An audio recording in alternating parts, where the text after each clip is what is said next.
1986년 4월 26일 새벽 1시 23분 고요하고 평화로운 새벽을 깨트리는 엄청난 폭발음이 들렸습니다. 바로 우크라이나의 수도 키예프에서 약 100km 떨어진 체르노빌 원자력 발전소의 제4호기에서 폭발이 일어난 것이죠. 체르노빌의 4호기 원전은 만들어진 지 불과 3년밖에 안 되었던 원전이었는데요. 대폭발이 얼마나 강력했냐면 원자로를 덮고 있던 무게 약 1000톤의 강철 반응로 뚜껑이 하늘로 날아가 버렸을 정도였습니다.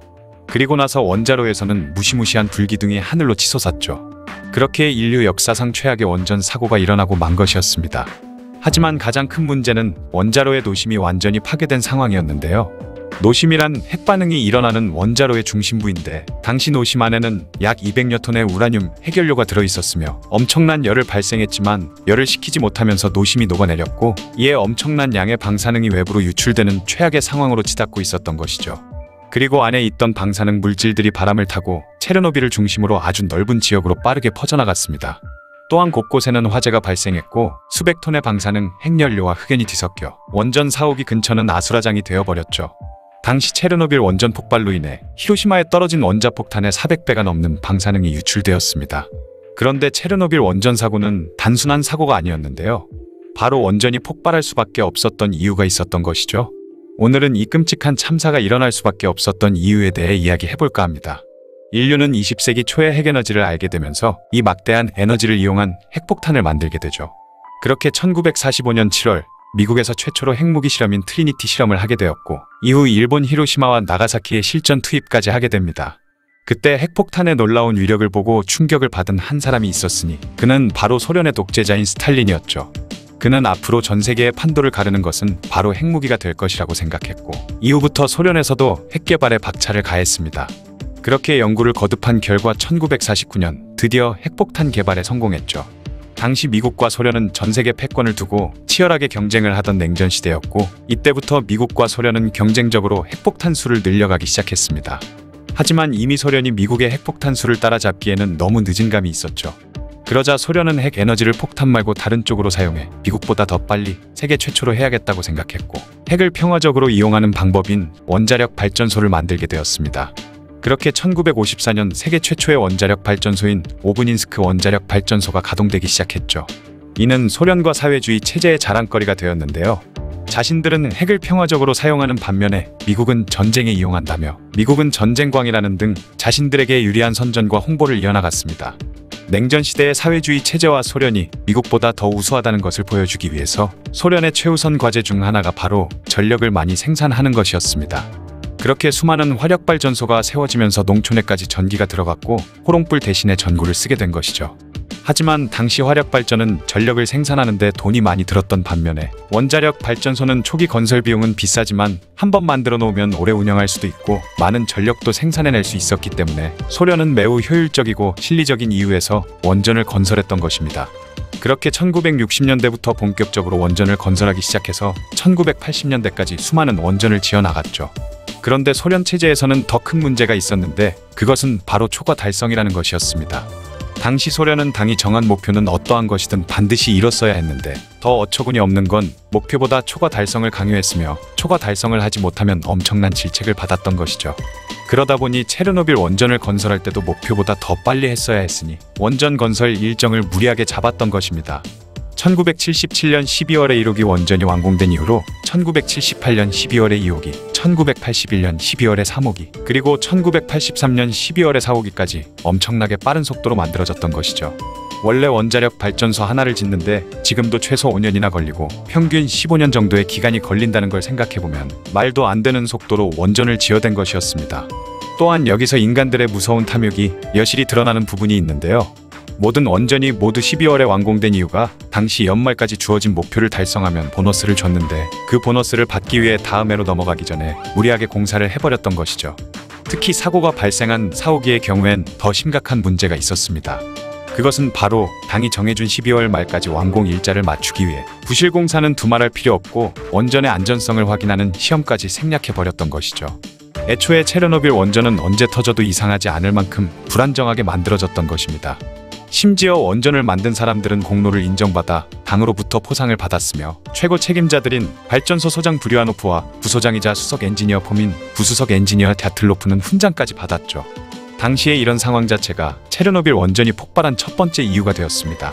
거기다가 이렇게 무리한 일정을 잡아야 겨우 목표를 달성하고 초과 달성까지 할 수 있게 한 것이 원전의 핵심인 원자로 설계에도 영향을 미치게 되는데요. 당시에도 다양한 원자로 종류가 있었지만 소련은 독자적으로 개발한 RBMK형 원자로 모델을 사용했습니다. 원자로를 안정시키려면 세 가지 필수 장치가 필요한데 바로 핵연료를 식히는 냉각수와 핵분열을 조절하는 제어봉과 감속재가 그것이었죠. 그런데 당시 세계 대부분의 원전에서는 감속재로 물을 사용했지만 소련에서 개발한 RBMK의 경우 감속재로 흑연을 사용했던 것입니다. 흑연을 사용할 시 안정성이 떨어졌지만 전홍축 우라늄을 사용할 수 있어서 값이 쌌고 원자로의 크기를 확장하는 데에도 빠르기도 하고 쉬워서 크게 확장하고 나면 더 많은 전력을 생산할 수 있기도 했던 것이죠. 한마디로 가성비가 좋았던 것입니다.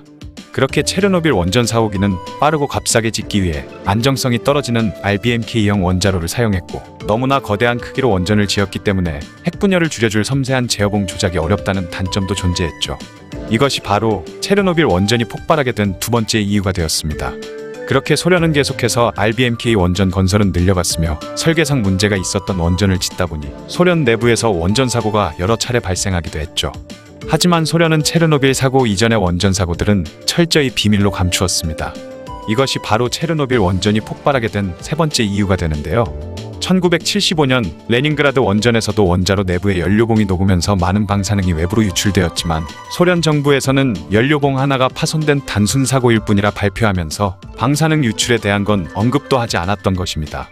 나중에 원인을 조사한 결과 RBMK형 원자로 설계의 심각한 결함이 원인이었던 것이 드러났지만 소련 정부는 이 사실마저 은폐해버렸고 심지어 RBMK 원자로 설계에 문제가 있다는 걸 알면서도 체르노빌 원전 34호기의 건설 계획을 승인해버린 것이었죠. 그렇게 체르노빌 원전 4호기가 만들어졌고 불과 3년 만에 사고가 나버린 것입니다. 이러한 문제를 명백히 밝히고 대처해야 했지만 소련은 이 문제들을 감추기에 급급했는데 그 이유는 바로 당시가 냉전 시대였기 때문이었습니다. 당시 최첨단 과학기술인 원자력 발전에서 문제가 생겼다는 것은 사회주의 체제와 소련의 체면이 크게 훼손된다는 이유에서였죠. 그러다 보니 소련은 원전이 계속해서 안전하다고 선전했고 심지어 RBMK형 원자로는 주전자만큼 안전하다고 했다고 합니다. 또한 소련의 에너지 장관은 원전의 위험성을 알리는 신문, 잡지, 라디오, TV 방송은 불법이라며 처벌한다고까지 했죠. 그러나 체르노빌 원전이 폭발하게 된 결정적인 원인은 당일에 있었습니다. 바로 폭발이 일어나기 하루 전에 예정된 안전 실험 때문이었죠. 만약 정전이 되었을 시에도 냉각수가 순환하면서 원자로를 계속해서 식혀줘야 하는데 정전이 되면 냉각수를 돌리기 위한 비상발전기가 가동되기 전까지 약 1-2분간의 시간 동안 텀이 발생했던 것입니다. 그런데 1-2분간이라는 짧은 시간에도 원자로가 폭발할 위험이 있기 때문에 원자력 발전소의 관성으로 돌던 터빈이 만들어내는 전기로 전기가 공급될 때까지 냉각수를 돌려줄 수 있는지에 대한 실험이었죠. 이 실험은 사실 이미 3년 동안 여러 차례 실험을 진행했었지만 모두 실패로 돌아간 상황이었는데 원전의 책임자들은 어떻게 해서라도 안전 실험을 끝내고자 했던 것입니다. 그렇게 폭발 하루 전날인 1986년 4월 25일 금요일 실험을 준비하던 원전 4호기 기술자들은 정전 상황을 가정해 원자로의 출력을 절반으로 낮춘 상태로 비상 발전기의 전원까지 꺼놓았죠. 그렇게 전력 생산량이 반이나 떨어지게 되자 우크라이나의 수도 키예프의 전력 담당 공무원이 체르노빌 원전에 전화를 걸어 당의 생산 목표량을 맞추려면 전기가 필요하다는 이유로 전력 생산량을 낮추지 말아달라고 한 것입니다. 하지만 마음이 급했던 체르노빌 원전 책임자들은 날짜를 다시 잡지 않았고 원래 예정 시간보다 하루가 늦춰진 4월 26일에 절차와 규정, 안전까지 모두 무시된 상황에서 실험을 강행하게 되죠. 거기다가 새벽 1시에 실험을 하다 보니 밤 12시에 교대 시간이 되자 실험을 진행하기로 했던 담당자들이 퇴근해버렸고 실험 방법도 제대로 알지 못하고 실험 자체를 처음 해보는 신입 엔지니어들로 담당자가 바뀌어버렸던 것입니다. 그만큼 원전에서 근무하는 직원들도 이 중대한 일을 너무 안일하게 생각하고 있었던 것인데요. 그리고 이런 위험한 실험을 하는데도 원자로 근처에서 일하던 직원들에게 실험 상황도 제대로 알리지 않은 채 안전 실험이 시작되었죠. 무엇 하나 준비가 제대로 되지 않은 상태에서 실험을 하려고 출력을 낮추려는 순간 반만 낮추려고 했던 출력이 생각과는 다르게 바닥을 쳐버린 것입니다. 이 상황을 제대로 파악하지 못한 실험 책임자 갸틀로프는 다시 출력을 높이기 위해 원자로 내에 있던 제어봉을 모조리 빼버리라고 지시했죠. 원자로 안전 규정상 제어봉은 최소 15개 이상이 꽂혀 있어야 했는데요. 실험을 최대한 빨리 끝내버리기 위해 이 안전 규정을 깡그리 무시해버린 것이죠. 그러자 당시 직원 중 한 명이 너무 위험하다며 실험의 중단을 요구했지만 갸틀로프는 이를 묵살해버리고 실험을 강행했습니다. 그렇게 핵분열을 제어하던 제어봉을 거의 다 빼버리니 결국 원자로는 통제 불능 상태에 빠져버렸죠. 이에 갸틀로프는 원자로의 비상정지를 명령했습니다. 그런데 비상정지 버튼을 누르는 순간 원자로 안에서는 태양 표면 온도만큼인 약 6000도의 열이 한순간 발생하면서 원자로 안에 있던 물을 순식간에 증발시켜버렸고 그 압력을 견디지 못한 원자로가 어마어마한 굉음을 내며 폭발해버린 것이었죠. 그렇게 1986년 4월 26일 새벽 1시 24분경 역사상 최악의 참사가 발생했던 것입니다.